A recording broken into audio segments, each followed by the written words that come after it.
all the forms, checked every box for your F-1 visa interview. You think you're totally ready, right? Well, what if I told you that all that paperwork, as important as it is, isn't the thing that will actually get you that stamp of approval? Yeah, let's get into it. Because that real decision, the one that's made in just a couple of minutes, it actually comes down to something else entirely. It's not really about your grades or your bank statements or even how perfectly you speak English. So what is it then? Well, if you talk to visa experts, and I mean even students who've been successful, they'll tell you that a staggering 90% of the decision, it all boils down to just one single thing. And it's the one part that most people, believe it or not, completely overlook. That's right. It's your mindset. The whole thing is a mental game. The interview is really just a test of your confidence, your clarity, and honestly, your credibility.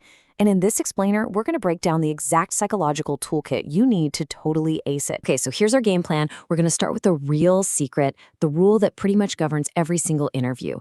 Then we'll build up your core mindset from scratch. After that, we'll jump into a mental workout you can start doing like right now. We'll cover how to master the pressure of interview day and then wrap up by walking through those final confident moments right before you step up to that window. All right, first up, the interview's real secret. And it's not about your grades. So what is this big secret anyway? Well, it's a fundamental principle of U.S. immigration law that basically flips the entire interview on its head. Getting this is absolutely the first and most critical step you have to take. And this right here gets to the absolute core of the whole thing. See, under U.S. law, the visa officer has to assume you plan to stay in the U.S. forever. It creates what they call a presumption of guilt. Now, what does that mean for you? It means the entire burden of proof is on you. You have to be the one to convince them, without a doubt, that you are going to return home after your studies are done. And that is exactly why your documents alone are never enough. I mean, think about it. The officer is trained to read people, not just shuffle papers. They're looking for signs of credibility, of confidence, a clear and consistent story.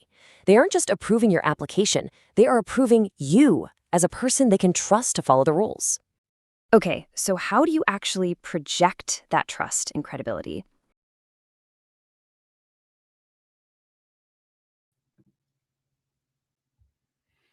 Hi everyone, welcome to today's mock session. If you are new here, consider subscribing to the channel, and also let me know where you are watching this from. Like I always say, this helps me a lot. I always want to know, where my viewers are watching this live session from. You might not know, but then sometimes when I'm making a video and I need to mention some countries, if I know that a lot of my subscribers are in one particular country, then I'm more likely to mention the name of that country. So that helps a lot. So yeah. So let me know if you have any question. It's been a while we did this live session, so I'm thinking some of you may have questions. If you have any question about study abroad, about mock interview, live session, everything, just um about visa interview, right? Just let me know in the comment section and I'll try to answer it as best as I can. So I'm very excited to be back. I don't know if I'm back because I always say that whether I come live or not depends on demand. If people want me to be live, to come live, then I'll come live because I don't really have a lot of time. And so I always want to make sure there is a need for me to come live. So if people are preparing for their visa interviews, then that means I have to do mock interviews. But if I'm not getting people, if people are still waiting on decisions, then I'll rather wait and do something else with my time, right? So that's the whole point. Yesterday, I released a video on the ShaiPod. If you are interested in such videos, you probably want to watch that. So I interviewed Richard, and Richard came to do his master's in biological sciences. So if that is a field that you are interested in, you want to check that video out. All right. So today I have two students who are preparing for their visa interviews. I have Benjamin and then I have Gifty. I'm going to start with Gifty. Um, so, like I said, please let me know where you're watching this from. Okay, let me know in the comment section, in the chat. Okay. Gifty, can you hear me? You can start by saying that. Yes, please, I can hear you. Okay. Were you doing mock interview before this one? It looks like I had somebody talking to you. Oh. No, it's television. Oh, television. Oh, okay. The Yes, person was please. like, "You can say that." So I thought, okay. All right. Good to have you. Where are you going?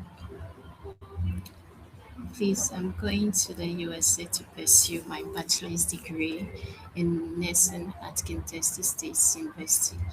It's a 4 year degree program with a total credit hours of 120 and a total semester of 8. It includes courses like pharmacology, anatomy and physiology biology, which is essential in the care of the patient, which upon completion I'll come back to my home country and provide direct patient care through administration of drug and patient adhering to treatment.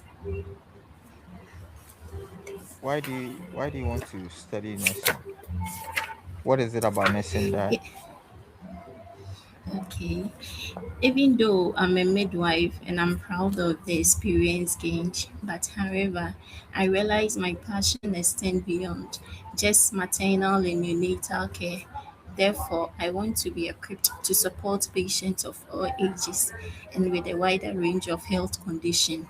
I believe pursuing my bachelor's degree in nursing at Kentucky State University will give me the opportunity to expand my scope, take on broader responsibility, and be versatile in the healthcare field.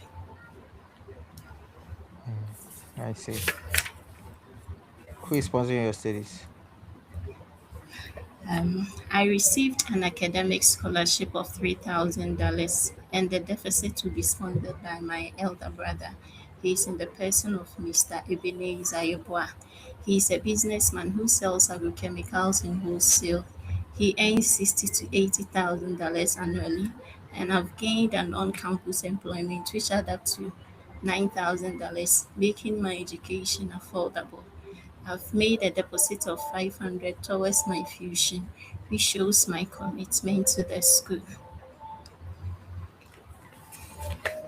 How long have you been working as a midwife? I've been working for 6 years now. Hmm. So, um, how much do you earn monthly in dollars? How much do you earn? Um, Maybe like $600. Yes, please. This is something you put in the deal sensitive form, so I kind of expected to know. Oh, Yeah, maybe like uh, $400 because I do locum and I also do my work at the government facility as well. mm. You said your brother makes, is it $80,000 as a business owner? He's into agrochemicals. Is that what you said? Yes, please. Mm. Has he traveled before? Yes, yes, he has traveled before. He went to the UK for a business trip, but he's back in Ghana. What about you? Have you traveled before? No, I haven't traveled outside the country before. This will be my first time traveling outside my country. So, if I understand you, you have a diploma in nursing, and now you are preparing to do your bachelor's degree in the US, right? You Yes, have a diploma in midwifery, right? And now you midwifery. want. Yes. Mm. So, what are your plans after your studies? After pursuing my bachelor's degree in nursing, I'll return back to my current work as a registered nurse, which will provide care for patients through administration of drug and patients adhering to treatment by following up to the patients and calling them at my current facility.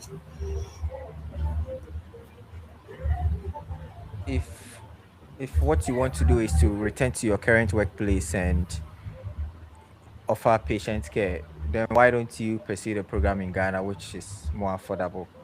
Because it doesn't look like there is much to gain if you come to the US? United States offers a world-class education in my field, and their health facilities are advanced and equipped with quality infrastructure that helps in the diagnosis and treatment of patients.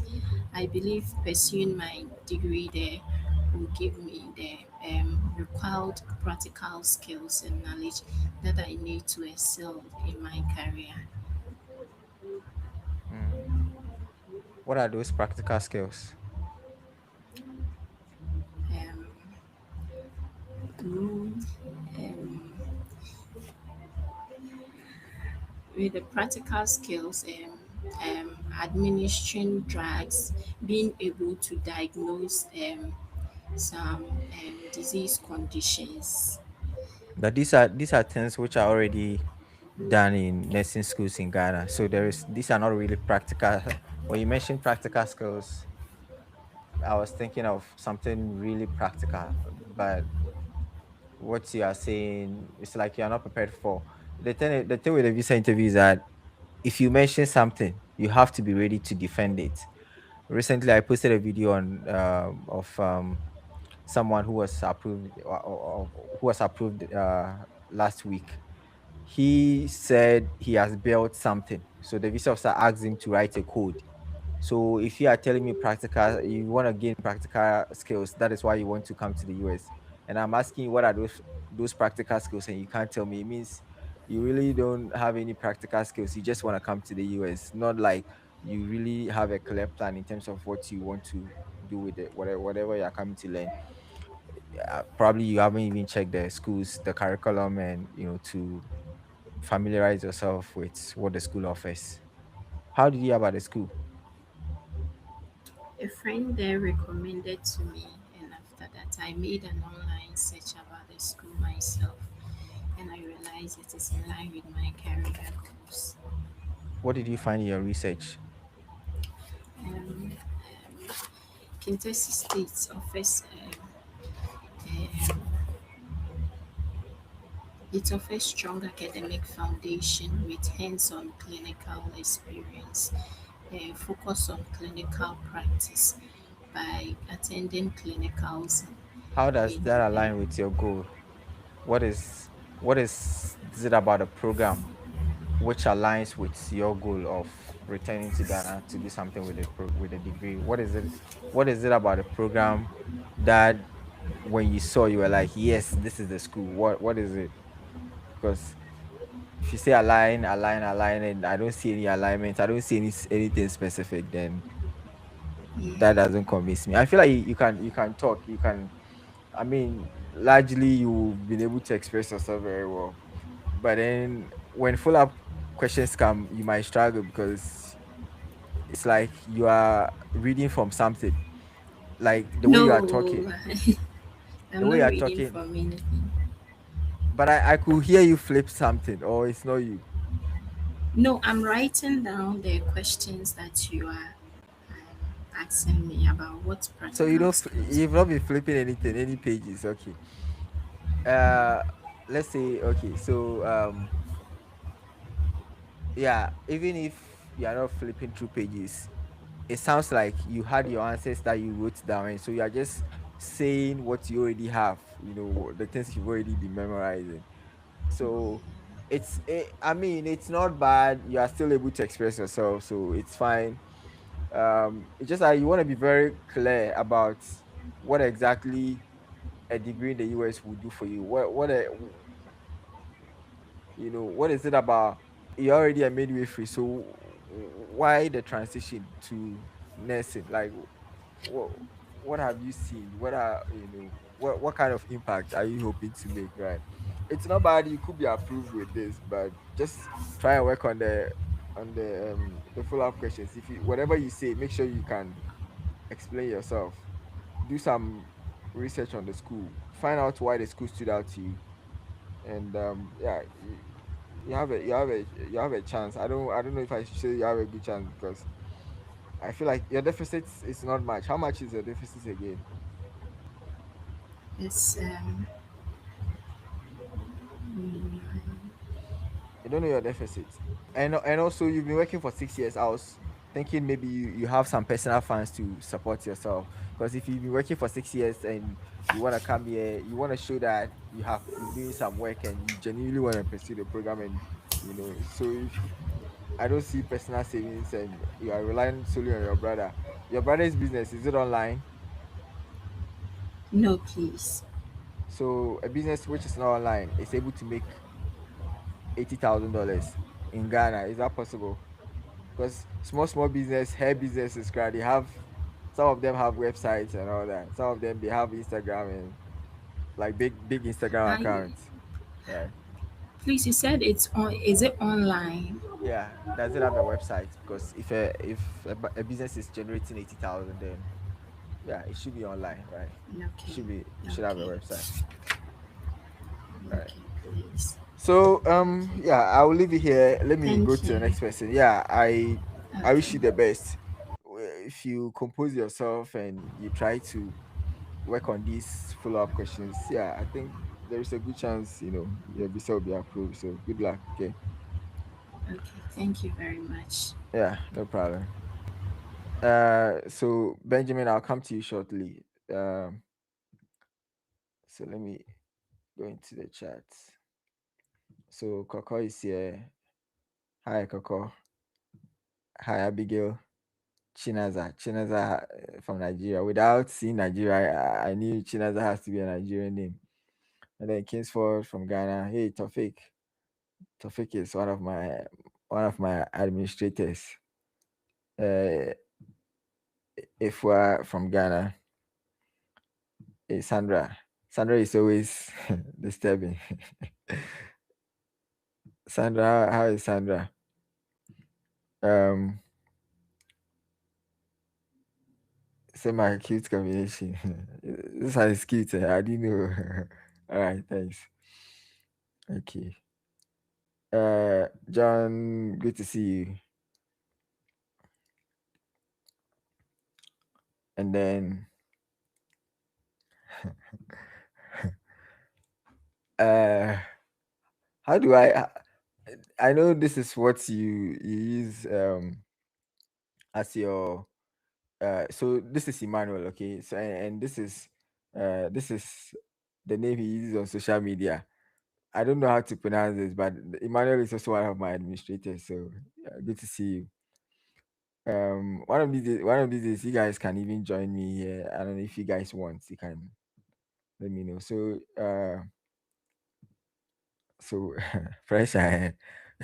The visa interview room is actually uh it's actually more stressful because you are going to be in a queue and they'll tell you move, like and you start from the outside. The queue will start from the outside and then it will go inside, and then you are going to be sitting down, and it's so stressful. And then when you get to the when you get to the point where you can actually hear people being interviewed, you are going to feel a lot of pressure, like a lot more pressure. So I mean, this one is flexible, but yeah, you have to pass this one, and then the real one will be kind of a bit easier.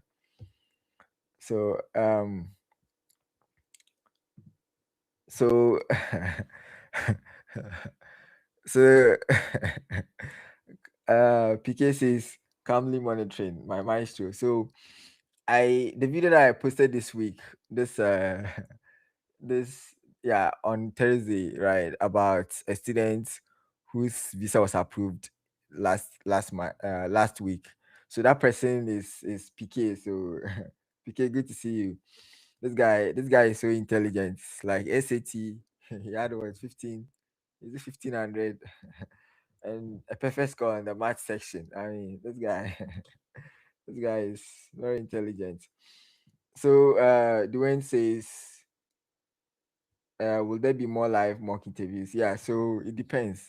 For me, if people are interested, yes, I will do it. But I don't like wasting my time because I have so many things on my plate. So I always want to make sure there is demand for it before I will dedicate time.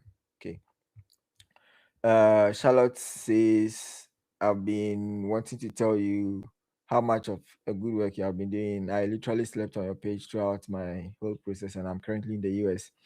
I refer everyone to this page. Okay, kudos. These are the comments that we like to hear. So, Charlotte, thank you very much. I hope you are in the international student page. So, I have this international student page for students who are in the US. It's a private page because if you make it public, people who are not in the US, they will want to enter, and then when they enter, they will start disturbing people who are here, and the people here, they don't have a lot of time, right? So I have made it private. Sometimes I have to make sure, if I know you, then I wouldn't verify anything, but then if I don't know you, then I want to make sure you are actually here, right? Just so that the group is cleaner. And I think everyone in the group is in the US. This is very important to me. Maybe one person in Canada or something, but I've limited everything to people in the US. So yeah. So Charlotte, good to see you. If you want to be in the group, you can send me a message on Instagram, or you can send it to my assistant on Telegram. So depending on which one you prefer. My WhatsApp number is not, you will not get it. That's the thing. But yeah, you will not get my WhatsApp number, even if you are in the groups. You some people might see it, but I don't give it out, and because that is a private number, and I don't know if I make it, if I share it, everybody will be sending me messages, and it's tiring. Some people don't understand how tiring this thing can be, and also the fact that I have so many things going on in my life right now that I don't have a lot of time. So yeah, but and also on TikTok, yeah, if you send me a message on TikTok or on Instagram, those ones I respond personally. But then all the other platforms, there are people who will respond to you, to your messages. So just so that Instagram too, it depends on which Instagram account, because I have three of them, and two of them I respond personally. One of them I may not be the one responding to it. So just so that you know. So you are interested in mock interviews? Okay, yeah, that's good to know. We'll see next week. We'll probably do another mock interview. So, all right. So let me go to Benjamin. Benjamin, are you here? Yeah, I'm here. Okay, I hope everything is fine. Yeah, thankfully, Okay, so how many schools did you apply to? I applied to 4 schools in all, 2 in Europe and 2 in the US. However, I chose Northeastern University based on the experiential learning that the university is known for. With this, I would get the opportunity to learn from and gain experience from professionals and facilities affiliated with the school. I also chose Northeastern University because of the student scholarship which I was awarded due to my good academic record and strong application.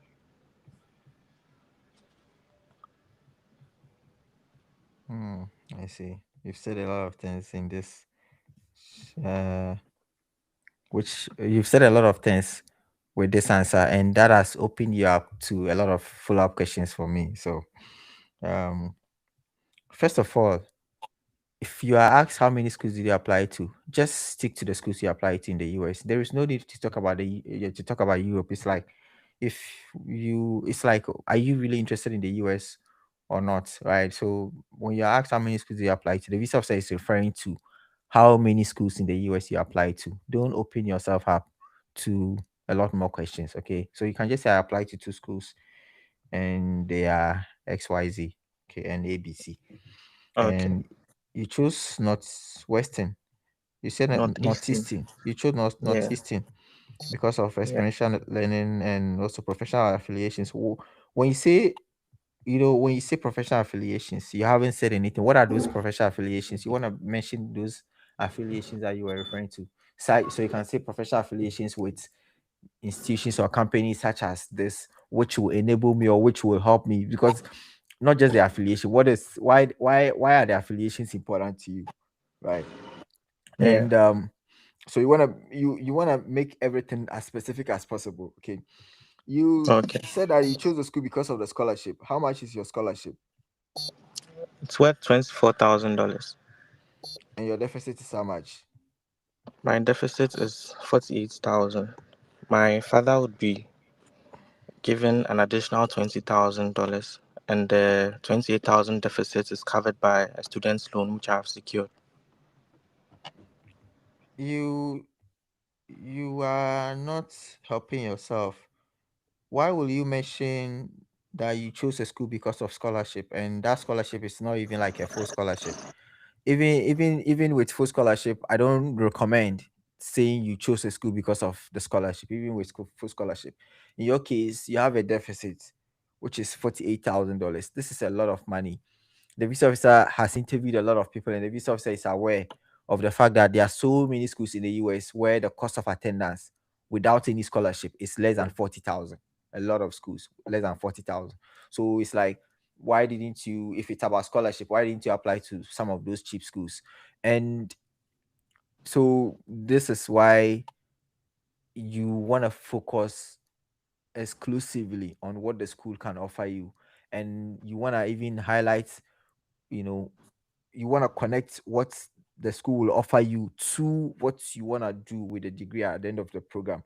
So what are the skills you are going to learn, and how are they going to help you become whatever you want to become in your home country? You want to make that very clear. That is how you answer a question like this. If you say I like the fact that they gave me a scholarship, meanwhile your scholarship is not even 50%. It's like, what are you saying? So, and you are using a loan. So the loan thing, you want to be very sure that you know what you are doing, because it's so easy to repay loan. Like, if you come to the US and you are struggling, then of course, if you can go for a loan, then I will recommend you go for a loan so that you don't struggle. That one I will recommend it. But if you are coming and you are coming with a loan, never. I don't recommend it no matter what, because it's not the best. It's dangerous. So this loan thing, and Northeastern is not a school that when you come, you can get scholarship. In Northeastern, they won't give you scholarship. The scholarships are always small, small like that. People see 20,000, they are happy because the 20,000 you are is so much. They are using it to attract you. But when you come, your cost of attendance, your deficit is a lot. So I always, you could have looked at other schools where even without scholarship, the amount would be much less, so that you can take care of yourself. Just 48,000 is dangerous. So, you know, it's dangerous. Anyways, the thing is that people don't. A lot of people, they don't listen to me. They come to me after they've made mistakes, and then they come to me and then they want me to help them. I'm like, how can I help you when you were doing your own thing? There are so many people who are recommending schools, and they are just recommending them, and a lot of students are following these things blindly, because if somebody recommends a school to you, it's not, you want to check to make sure the school is good for you. You don't just apply because somebody recommended it, or because this notice, the application fee is free, right? Or maybe you got a waiver. So people are avoiding $50 just so that they will end up with a cost of attendance with a deficit of $48,000. Which one is bigger? Anyway, so how will you pay the loan? So my father would be responsible for paying the monthly profits on the loans. So per the You terms you of mean the monthly, loan, the monthly interest? You want to use the yeah, right term, interest? the Okay. monthly interest on the loan. So so per the loan agreement, I would be paying a monthly interest of about $300 every month. So I'm finally complete with the program. My dad will be taking care of that. He is a private management consultant that makes an annual salary between 30,000 to 40,000 US dollars. What are you coming to study? I am coming to the US to study a 2 year Master of Science program in biotechnology. Okay. When did you finish your bachelor's degree? I completed in I graduated on 10th June 2023 with a bachelor's degree in medical laboratory science from the University of Ghana. What have you been doing since 2023? Since upon completion of my undergraduate course, I've been working with the Trust Hospital for the past 3 years. How much do you make every month? Between 3,500 Ghana cedis to 4,000 Ghana cedis. That's like $300 to $400, just about. Kind of Yes, a bit roughly. less than that, but Okay. Yeah. So this is what you've been doing, and what are your plans after your studies? I plan to return to Ghana to take up a role as a senior medical laboratory officer at the molecular diagnostic unit of the Trust Hospital. Is that where you currently work? Yes, I currently work at the Trust Hospital. So this is, when a lot of times I'm telling students that the visa officer is piecing all the information together. So I don't have certain information. I don't have access to the X1C form. So a lot of times I ask certain questions to determine whether you qualify or not. But the visa officer will have these things. So the visa officer wouldn't have to ask you these questions, but then they will make a decision based on those information. Now, if you're making $300, let's say you're making $400 a month, a year, that is how much? 3,000, sorry, 1,600. Is it 1,600? Hold on. So let's say 400, right? $400 times, is it 12, right? Yeah, That would be 0, 0, 4, 4,600. Is it 4,600? 800. 4,800. Yeah, 4,800. Yeah, 4,800, right? Yeah, So $4,800. You make that amount a year, and you've been working for 3 years. You haven't saved up anything. That's what it seems, right? You haven't saved up anything.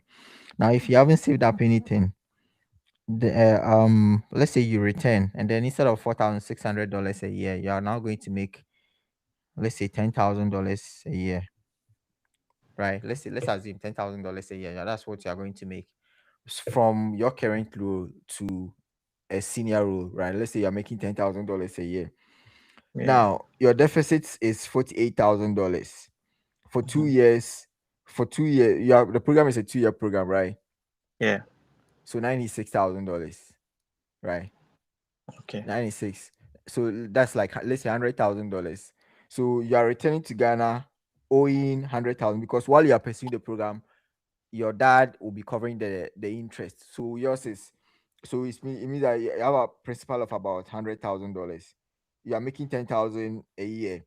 In 10 years, it's going to take you 10 years to pay the loan amount, assuming that you don't spend anything from your salary. Everything goes into paying your loan. And also assuming that you can actually get up to $10,000 a year. Right now, you are not likely to, because if you have 4,600, what is the guarantee that you are going to make a lot more than that? So I feel like the visa officer is piecing all of these things together and is thinking your deficit is too much against your current salary. You know, it doesn't tell a convincing story. It doesn't tell a convincing story, and this is something that you have to think about very well. For me, when students come to me without funding, I'm helpless. It's like I can't even help. I can only tell you if your sponsor is good or not. Depend on who you present. If you present your dad, and then your dad is a credible sponsor, like the job he does, everything shows that okay, he can sponsor your studies, then yes, then I can tell you, oh, there is a good chance. But then if you are presenting your dad and your dad is not able to cover your cost of attendance, you are owing a lot. For 48,000 is a lot of money. Oh. It's a lot of money. Hello, please, may I cut in? Yeah, come in. Yeah, so the deficit is 28,000, not 48. I made Oh, mention okay, of the okay. fact that my dad is going to provide $20,000 in addition to the scholarship I was given. So that will sum up to 44,000. So the Oh, deficit for the cost of attendance is actually 28,000, not 48,000. I see. Yeah. Okay, so that helps a lot.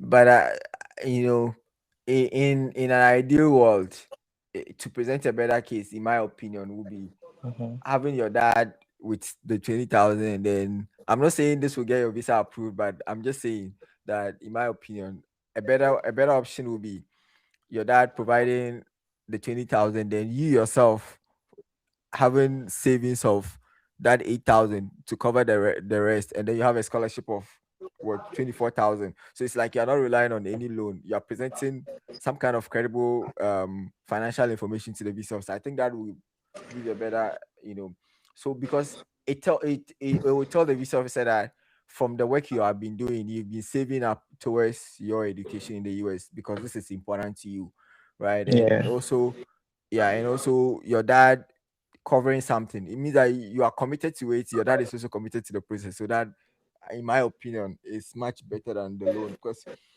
if you are from Ghana using a loan, I think it's hard. It's very. I heard people in Kenya, they have good luck when it comes to using the loan. They have a better chance. But in Ghana, yeah, people who use loans, I feel like it's not helpful if you're in Ghana. What is your GPA? My GPA stands at 2.87. Yeah, your GPA. Yeah, that.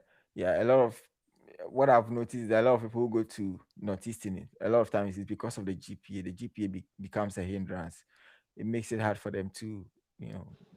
But if you do evaluation, it's likely to go above 3.0. And if you take the GRE, like a lot of people, they don't want to take the GRE because it's like, nah, I won't take the GRE. So then it's like you end up with, a big deficit just because you want to avoid a GRE. And 2.2, if two people with 2.5 have gotten full funding, then you with 2.87, you can still get full funding if you want to do the work, right? But I asked about the GPA because I wanted to know what you had. So um I don't know. The funding is so important when it comes to people from Ghana. So I don't know what to say about this, but I hope everything works out. Have you traveled before? No, I haven't traveled before. What about your dad? Yeah, he traveled to Malaysia before to pursue his PhD. So your dad has only been to Malaysia. He hasn't gone anywhere else. He's also been to India, but I've been told India is not really considered, uh, like, as in, if you travel, India is not really considered like you've traveled. Like, that's so. India is a country. So if your dad has traveled to India, you still have to say it. It helps. Like it's not the best. Like the to get your visa approved, even Malaysia is not going to help you get a bit. The best thing is, so if we want to look at them in terms of, like, let's say tiers, right? The first one is Mm-hmm, if you have been to the US before. That is always the most important one, the US before. mm-hmm, Then the second tier is if you have been to Europe before, then that mm-hmm, helps. So that is the second. The third one is all the other countries. They are the third level. They help. So yeah, if you have traveled domestically, it's not important. It doesn't do anything. But if you have been to another country outside your home country, that can help. But the weight is very small. mm-hmm. Yeah. So it is possible if the visa officer is impressed with your answers, the visa officer can ask you, how did you get that funding? Right, the northeastern funding of 24,000. How did you get it? What would you say? Yeah, so I applied based on the academic requirements that were listed on the department's page, and I drafted my statement of purpose for them, which, in my belief, impressed them enough to award me the scholarship. That's not a strong answer. That if the visa says between approving and denying you, if you give an answer like this, he will deny you because you haven't said anything. How did you get a funding? The visa officer is trying to understand what you did. So in your case, you probably don't want to mention your GPA, but you can say you can talk about something like the funding was based on your application, including an SOP highlighting how you plan to use, return to Ghana to solve this. Like they want to see that you did something with your application. The application you also submitted maybe recommendation letters, like yes, those are the things, you know. Even though I know that with autistic, a lot of finding it, they give it to everybody. A lot of times they Okay. give a lot of times autistic, they give funding to everybody so that they will make you want to go and get a loan and come and all that. But yeah. So yeah, you want to highlight the strength of your application. That is what gives funding, like good funding, especially for funding. Yeah. Right. So what do you Okay. do? What do you do in your current job? Currently, I work as a medical laboratory scientist. I analyze patients' biological samples, blood, urine, stool, to produce results for the outcome of their treatments. When you say the outcome of their treatment, you're not talking like a scientist. You're not being technical. You're not highlighting some. You want to mention we use like XYZ instruments. I use XYZ instrument to analyze blood samples and like be more scientific. Like the visa Yeah. said, you want to impress the visa officer with the fact that you know what you are saying. If you just go, you analyze, you're talking like me, who is not a scientist. No, don't talk like that. You want to talk like a scientist. That can always help. So Okay. sometimes some of the visa officers, it's not about funding. They also want to make sure you are talking like a student who knows why he or she wants to study the program. So um Okay. so yeah, um I'll just wish you the best. Okay. Okay. uh let me ask this. What are your plans after your studies? I think you said something, but I forgot. Let me hear it again. What are your Yeah. plans after your studies? I plan to return to Ghana to take up a role as a senior medical laboratory officer at the molecular diagnostic unit of the Trust Hospital. Mm. So you are returning to work as that. What is the end goal? Okay, I'm coming to study the program, go back and work as this. What are you, if you work as a senior laboratory scientist or biomedical scientist, whatever, what are you hoping to do? Right? If I say I want to be the president of Ghana, that is not enough. Why do I want to be the president? uh, what am I hoping to solve? Maybe poverty, unemployment. Like I want to be specific about Yeah. what exactly the kind of plans that I have for the company that I think this degree is going to give me the skills. What are those skills? You want to mention those skills to go and answer, go and solve those problems, right? So that's how you want to tackle a question like that. So good luck to you, okay? Okay. Thank Yeah, I you. hope everything goes well. Yeah, you're welcome. So let me go into the comment section and see. John says you get in touch. Okay. Um, at the same time, I get a lot of these messages on TikTok and Instagram, so it's it's not always easy to answer to respond to questions, right? It's not a lot of questions that I get. I respond to some of them, especially the people who, when they come into your DM, they are very specific with respect to the questions they ask you. They are like, you know, some people they will come and be doing prof or senior shy or Dr. Shy. And I mean, I'm not, those things, they don't impress me. Just, you can just say, hey, Shy, I was going through my application. I came across this and I'm wondering, like, be specific. But if you come and do hello, what are you expecting? Or people who send me messages without any picture, without any posts on their accounts. I'm not likely to respond because I don't know who you are. If I don't know who you are, why should I respond to your message? So first of all, you want to make sure you have a picture of you, and you want to make your message as specific as possible, as detailed as possible. Don't make it too long. If you make it too long, I'm like, man, this guy is going to stress me. Make it specific. Okay. I'm telling you some of these things. There are a lot of people that when you reach out to them, they don't respond, and it could be because of some of these things. I'm telling you so that before you reach out to somebody, you work on these things. Okay. And so yeah, let me go into the comment section quickly. Papaya says, hi, please, my name is Papaya for the private mock session. How many meetings do we get after the initial payment? So if you want to do private mock interview, then it's just one session. It's a 30 minute session, which I am also going to spend additional 30 minutes to edit it, and because I'm going to get you a video, a private video, so that's 1 hour of my time. 1 hour in the US, it's so much expensive. The opportunity cost is much higher. So yeah. Philippa says, one day I'll be on your seat to tell you what you have done for me, even though you don't know me. Okay, I see. From 2023 up to now, I'll tell you everything. Wow, I'm looking forward to that. Okay, Philippa. Hey, Philip. I think Philip Asante. Okay, Philip. As soon as you bring the A, you add A to the first name, it changes from a male to a female name. Sandra says, we would love to learn from your experience. Okay, yeah. Sandra, I hope Sandra comes this fall. Sandra is in the process. I hope she's able to come this fall.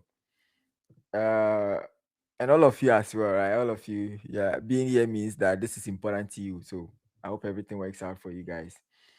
Yeah, this loan thing is dangerous. So me, sometimes I advise people about loan because of my own credit card mistakes. I made a lot of mistakes with credit cards, and so then paying it back is so difficult. And also I've seen people with loans, when they came, it's brutal. Like, so my own experience and what I've seen. And I feel like if you are coming, you probably want to take your time. And even if it takes you 1 year, 2 years, you want to do that instead, right? Instead of trying to force and come and suffer. Because the life of an international student, it's not funny. Life of an international student is very difficult. So when you're coming, you want to come prepared. Um, Philip says, I think now you are changing. Why can't you tell him the truth and you don't entertain loan stuff? The thing is that this loan stuff, I've talked about it, people will not listen. So for me, I feel like everybody's life is different. There are people with loans, when they came, they struggled initially and eventually things worked out. But then a lot of people, they came and then every day they are sad. So a lot of people, they are still in that, in that mess. And I will interview you, but then if possible, I'll try to tell you that what you're doing is dangerous. So if you notice, Benjamin, I told him a lot of things about the loan. I had to kind of digress a little bit and tell him things about loans and whether he knows what he's doing, right? So I think that's probably a better approach. I'll tell you something, but then yeah, I'll still interview you if you still want to go ahead and do it. And you know, so it's yeah. Jennifer. So Jennifer, I think I have seen your comments on TikTok, and I think you even sent me a message on TikTok. I think I something like that. Yeah. Papaya says, please, I'll try and make the payment by this, and then also, please, is there a difference between that and today's live session? So the the the the private one is private, so that one you can tell me a lot more. We can get into some private things that here you might not, yeah, you might not be able to share, and that one is 30 minutes, so a bit longer than this one. And that video is kind of private. Nobody will see it, nobody will know you've done mock interview, so it's a private thing between me and you. You can show your face, you can decide to hide your face. That one, you choose what you want to do. So that's the difference. And also, yeah, with that one, if you want me to look at your DX1C form, or if you have a specific question about your DX1C form, that one too, I can do that. So yeah, but apart from that, it's basically a mock interview, asking you questions and trying to understand. Yeah, and I think that one I probably offer a bit more guidance in a way, maybe. I think so. so let me wrap up quickly. Kwachi says, literally, Shai's mock session is the hottest seat to ever sit on. It's pretty hot on truth. Hey, is it hot? It's not hot. It's not hot. It's not hot. Okay. Tay Jennifer says, please, it is a good idea to go to the interview in Iraq, or I should change the location. Yeah, I think you sent me a message on TikTok, and I told you that So you said you are in Iraq and you want to go for the interview, and I was like, being in Iraq, I think I responded to that. I told you being in Iraq is not a good, it's not a good idea, because there are some countries that getting visas from those countries to the US is very difficult. And one of those countries, some of the Muslim countries, you probably don't want to have your interview from those countries. So yeah, I will not recommend it. I don't know, maybe you can go and you'll be approved. I cannot say, but I will not recommend those countries, because it's you don't have a good chance, but everything is also possible. Okay. Um MD Zurkal is says she's, I don't know. So you are from India. Okay, that's good too. That's good to know. Around this time, it should be midnight in India. So for you to be here, that's a big deal. So good to have you, because yeah, my live sessions, Indians don't get to watch, because the time difference is, they are like, whenever I'm having the live session, I think it's midnight, in India. So Coco says sometimes you make me scared. Hey, hey, myself, I'm like, hey, I'm like, hey, I'm like, hey, Coco, hey. Me, I'm not trying to scare anybody. I'm just trying to, you know, prepare you for the actual visa interview. So then I try to act like a visa officer, ask tough questions and stuff like that. Just so that when you go, you'll not be surprised by anything. And I try to ask follow-up questions.